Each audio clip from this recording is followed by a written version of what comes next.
out to everybody coming through Yeah. blessing us on the Flex Zone podcast. Awesome. That was great stuff, bro. Great Yeah. stuff. Great stuff Awesome, as man. always. Big shout out to him. As always, check him out on Fox 45. And you can catch him weeknights, 10:50, giving you the sports news and doing it as only he can. I know he'll be ramping up as training camp is approaching.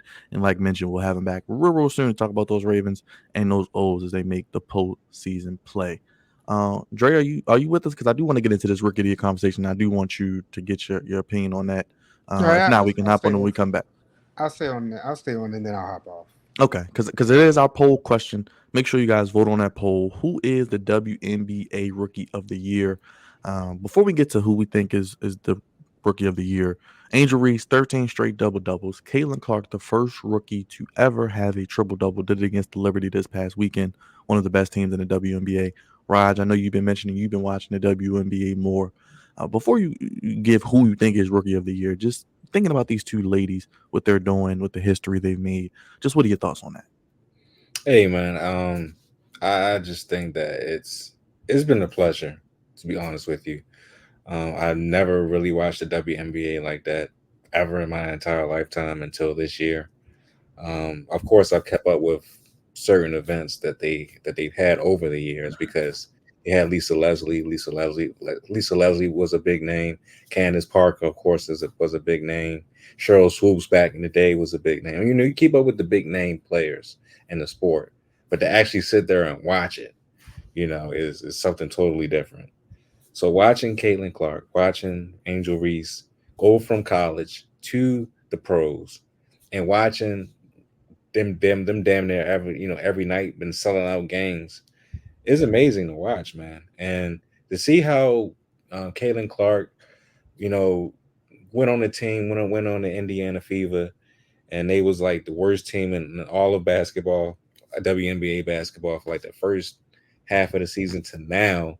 She's finally figuring out how to play with, the ladies that are around her, Aaliyah Boston and the crew, and now they're winning games left and right. And now she's figuring out how to get people involved more efficiently. Is cool. It's cool to watch. It really is cool to watch. It's amazing. And then to see how Angel Reese um, is being a leader on her squad. You know, the Chicago Sky. You know, being that young rookie, but also showing the young girls like, look, I can rebound this basketball. I could put it in. I could put it in the hole. You know, anytime I want to. And just giving that dog out there is cool to see as well. You know, her actual college game translating into the WNBA game. So it's been a pleasure to watch both of these ladies, man. It's been a pleasure to watch the entire league in itself. Asia Wilson, like you said, Dre, she is amazing to see. She is cool to watch. Um, she is definitely going to be a Hall of Famer once her career is over with. That's for sure. But yeah, the product itself, man, it's been cool to see. It's been cool to watch. It's a lot of great talent in that league, and they do a very good job. So I'm just happy that they brung notoriety to women's basketball because they needed it for the longest time, and they're doing a job. Both of the ladies are doing a great job bringing eyes to the product. So hats off to them. If I had to give out rookie of the year, I say I give it to both of them, man.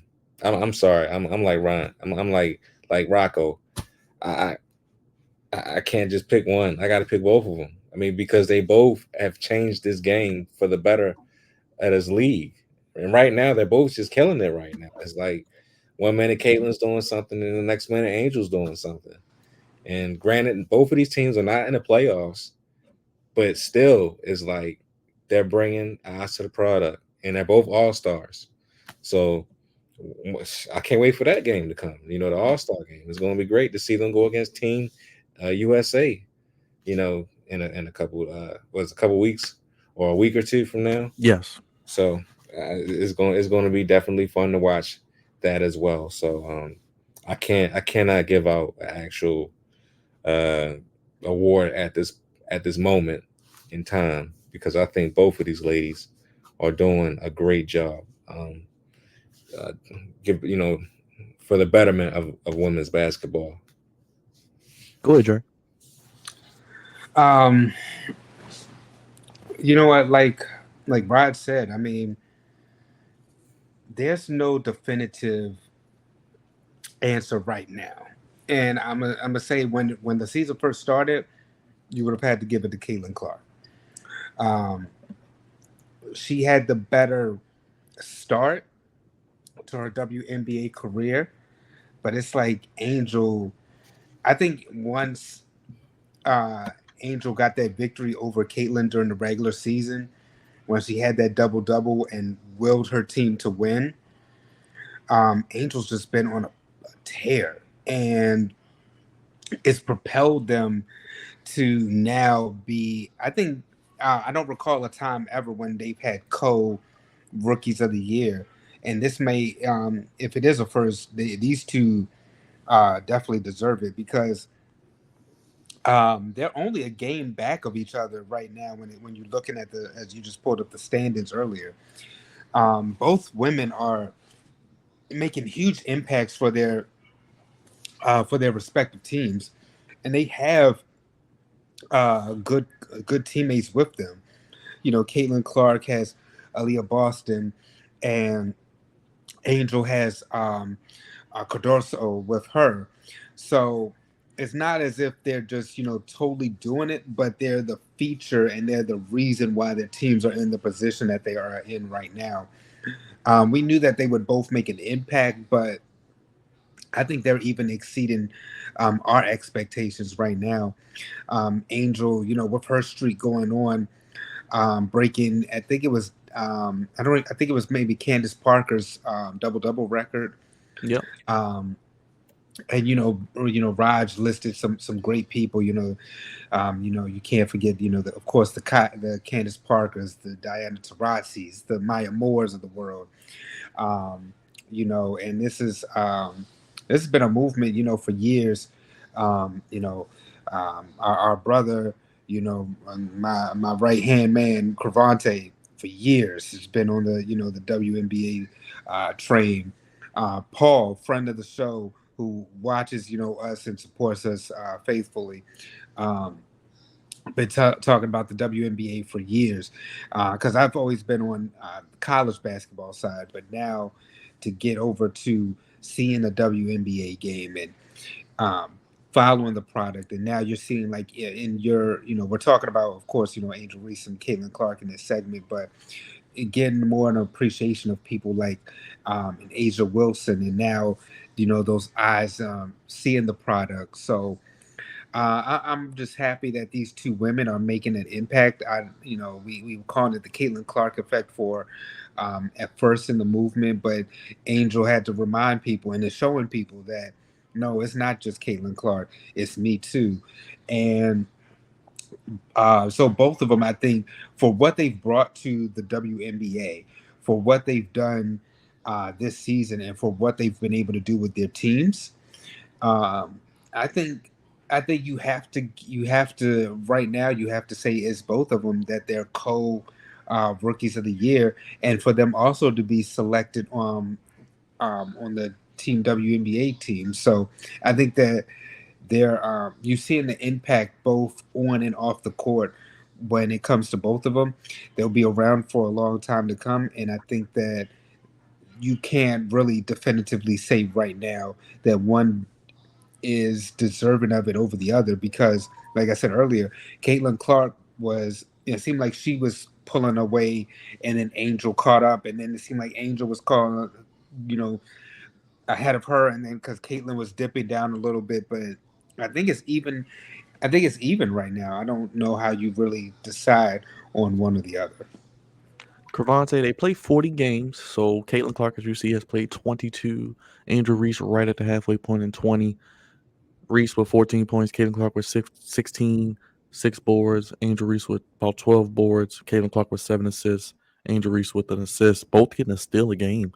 Um, it's going to come down to looks like the end of the season if it's going to be one person. So, and I agree with my brothers, Raj and Dre. Like, it's hard. It's really hard to give this one award to one of these two young ladies, and it's really tough. Like we have to nitpick in order to give this one award to one of these two. I think as it stands right now, the slightest of the slightest edge will probably go to Caitlin Clark. Just right now, a lot of the stats are in her favor, and the Indiana Fever have a slight edge over Chicago, and Caitlin Clark does have the head-to-head advantage. So I mean, the slightest of edges maybe to Caitlin Clark, but I listen. I would love for Angel Reese to win this award, man, just so I could stick it to the missus again to tell them how stupid they are for passing on her. And look at her, Rookie of the Year. Look at her, and that just gives me more of a reason to be like, hey, and Leah Edwards is cool. Stupid. Leah Edwards is cool. Just stupid. You know what I'm saying? And there's nothing against Leah Edwards. I'm just saying, Angel Reese is a hell of a player, and she's box office. Dre, we talk about it all the time.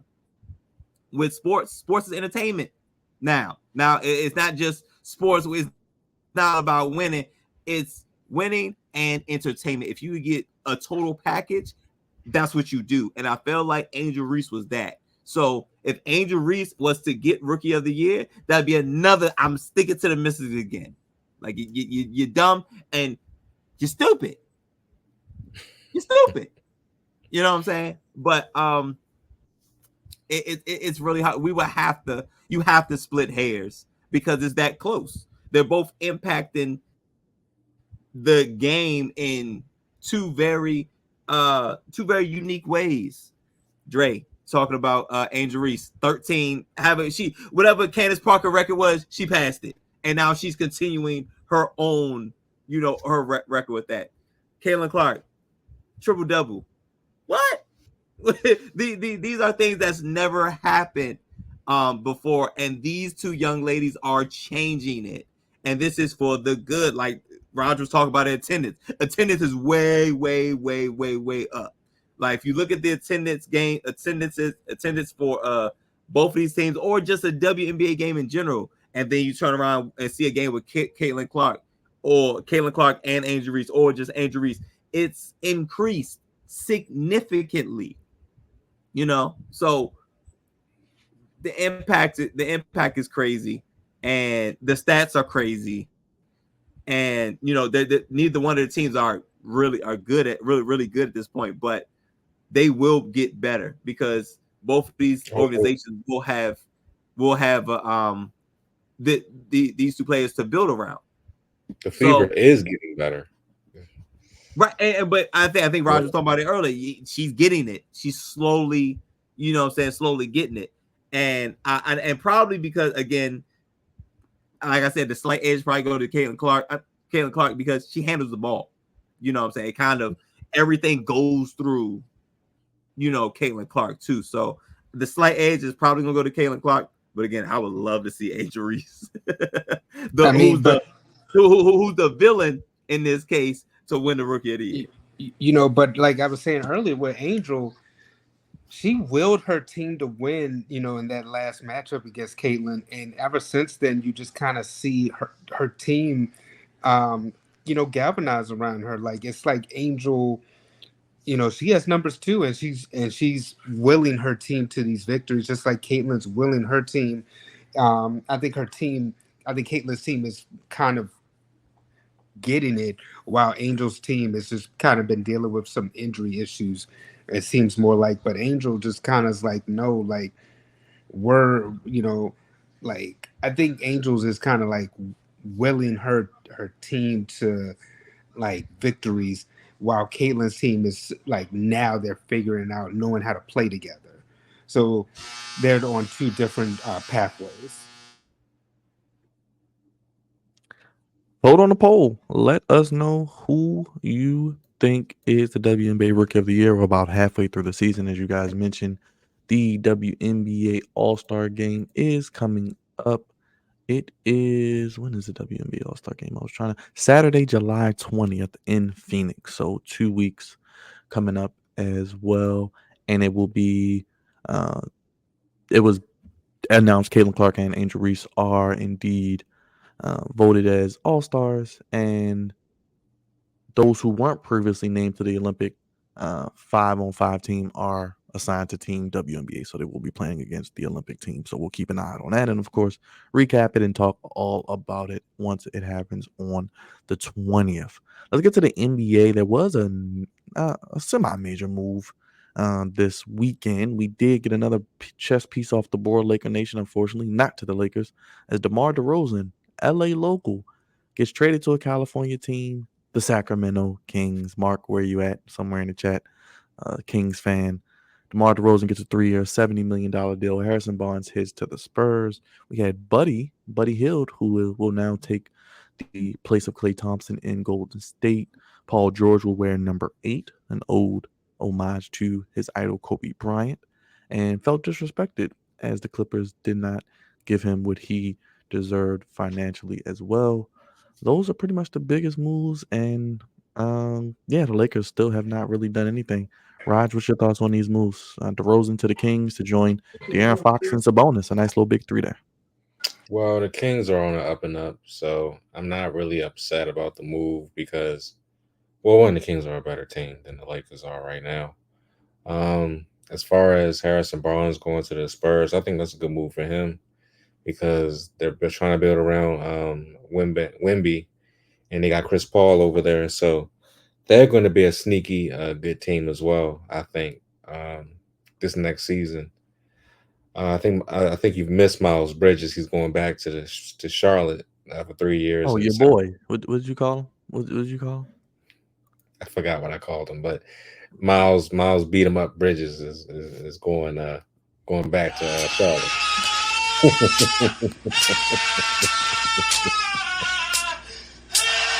Yeah, he's going back to Charlotte. He could have actually been a Laker, actually. Yeah, he going to bang on the rim. But yes, he's going back. But yeah, I mean, these are some minor moves. I mean, I'm not really upset. I figured the Lakers was not going to get DeRozan or Bridges. So it is what it is. Now we did see Bronny on Saturday play his first ever summer league game. I'm not going to go too hard on the kid. I mean, this is his first ever like somewhat NBA action, and he's pretty sure he was nervous. And he didn't play extremely terrible, so it is what it is. But I'm happy for the young man to get on the court, of course. You know, especially since the accident that happened to him early in the year. So I'm glad that he's going to be able to get some experience in summer league, and hopefully he gets better as the summer league continues, and he gets better when the regular season starts or whatever. But yeah, man, free agency has been kind to others, but not to my Wizards or my Lakers so far.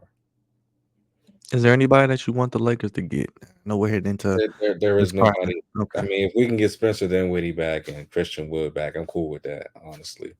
Other than that, I mean, if they can make it through like I guess the first half of the season, and they can find a trade partner for somebody who is willing to dump somebody, I mean, I go that route. But other than that, I mean, Zach LaVine's available apparently. I don't know what it costs though. Yeah, Zach LaVine's been available, but I think he's still hurt, if I'm not mistaken. I think he did suffer an injury late in the year last year. Yeah. So in case he's willing to come midway through the season, he's healthy. I mean, sure, I'll take him. But other than that, I mean, I'm cool with the team that we have only because one, I think one of the worst things that happened to the Lakers last year was injury. Of course, I thought the team that we had was pretty good. But I think Darvin Ham did do himself a disservice early in the year when he was trying out all kinds of different starting lineups, and he didn't know what to do, like in certain situations, which I don't understand. But I think the team quit on him and like midway through the end of the season. So hopefully, JJ Redick, it's gonna be some growing pains with him as well, but hopefully he finds his footing, and they can figure out how to move forward with him, and that team that they have now. Go ahead, Cravante. Old gay Reddit.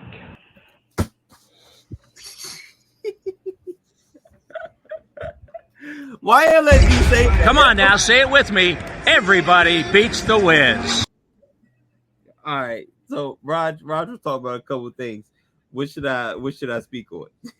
I don't know. You can speak on any of them. Whatever you felt. Bronny, DeRozan's with the Kings. Where does this put them? With Fox as a bonus. The Wizards are the Wizards. I don't know, Cravante. I like the Kings haven't been relevant in a little bit now, so I'm cool with DeRozan staying away from LA. Just unnecessary pressure. The Lakers, you kind of see what's going on over there. You got Bronny, and you got LeBron still. LeBron's still there, and Bronny coming there. Is probably not the best situation to go into, especially when you're on this side of your career. The Clippers have never really been that attractive of a place. They're going to a new attractive arena at some point, so that is cool, but not really attractive team or organization. But you can tell he's a California kid, so Sacktown is not a bad backup outside of LA. So hoping DeMar DeRozan is able to make the most out of this experience and this organization, especially after he was wilding out with Kendrick and them in the video. You know what I'm saying? That was fun to watch. So him being back in Cali, I think is a good thing. Bronny, I think Roger's right. You can't go crazy off his first game as a professional. That's because technically this is the somebody. Yeah, he made the roster, so yeah, he's a professional. So it's going to be a lot of nerves, and I'm not surprised that he did not play well his first go round.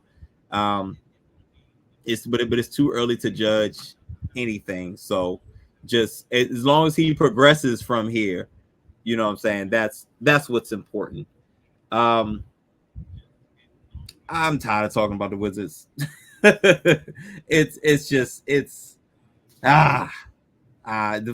For once, and it's been a while. Did you see what they picked up besides Valanciunas? They paid some bum $30 million to come. Another powerful. Yeah. Go Google it. It's a lot of owls out. I'm not familiar, but I mean, if they handed money out like that, what are we doing? You know what I'm saying? But I don't have much to say with the organization. I think, and the Wizards and the Misses are ran by the same people, if I'm not mistaken. So I'm not surprised what's happening to both of them currently.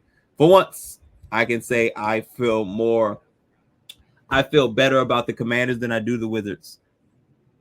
And that's saying a lot because the football team in DC has been down for quite some time, and my gosh, the basketball team has surpassed them in the wrong direction. Yeah, that's about that's about all I got, man. I was Googling. I was trying to Google who this person was. I got $30 million. It's a bum, but I can't think of the bums. It's not Valanciunas. Valanciunas is solid, but is it Rashawn Holmes? Who say his name? Was it Rashawn Holmes? He was trying to go into a 2-year deal. That's what it is. Rashawn Holmes. Yes. So they added Rashawn Holmes, Malcolm Brogdon, and of course Jonas Valanciunas. But yeah, Rashawn Holmes, I'm like, are you serious? Like, really? Why? So PG. I think, and I was saying this to one of my guys earlier, one of my staff members. I think PG. I think PG is in his stealing money part of his career.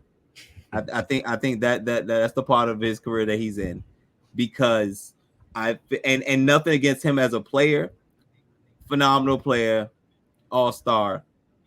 and great player, probably future Hall of Famer. But I don't think he moves the needle. I don't think he moves the needle that much, especially in Philadelphia. Oh yeah, I don't think he's gonna move the needle that much. I still think the 76ers are probably gonna be somewhere in that 3 to 4 seed when it comes down time for the playoffs. And I don't think he moves the needle to put them in contention, in any more contention than they already were. And giving him over $200 million is kind of a lot. Because again, nothing was done since he left Indiana. It hasn't been great. You know what I'm saying? So I think this is a great way to start his Still in Money tour. This part of his career, and start off with 9 figures is a pretty good start. well, I'm gonna say this, and hopefully I'm wrong. Hopefully I'm wrong when I say this, but I think Paul George is James Harden. I just think he's going to be on the squad. He's going to score a bunch of points, but when the lights get bright and the moment gets bigger and bigger, I think he'll shrink, and everything will be left on Embiid. And then, sadly, Embiid's going to shrink or be hurt yet again. I completely agree. I'm just saying, like, at the point, he's not moving the needle, and I think James Harden's not moving nobody's needle either. So I completely agree. Well, let us know. 76ers added also Caleb Martin, Eric Gordon, Andre Drummond, amongst others. As I mentioned, Buddy Hield with the Warriors. So we'll keep our eye, as it seems like most of the big names have pretty much signed, and we will be heading towards the Olympics as the team officially reported to camp last week, and their first exhibition, I believe, is Wednesday night against Canada. So we'll keep you posted as we get ready for the Olympics. Speaking of that, I seen one of our colleagues, one of our former colleagues yesterday. He will be headed to the Olympics in about a week. Our guy Matthews. Corey, big shout out to Corey going out there to Paris. Yeah, he'll be heading out there to Paris to cover the Olympics on Peacock. So I'll definitely be checking out our good brother. Your favorite streaming service. Yes, our favorite streaming service. Yeah. I mean, Corey got a job. Hey, Corey, my man out there doing it, man. He's been doing well since he left us. Huh? It's been all up from here, Corey. Yes. It's been all up from here. We trained our good brother to do greater things. Yes. Hey, man, he's out here doing the doggone thing. Yeah, I'm wildly proud of our Morgan State brother. Gravante, a lot of goofiness this past week. Ready to talk about it? Oh man, I don't even know if we got enough time, but yeah, let's do it.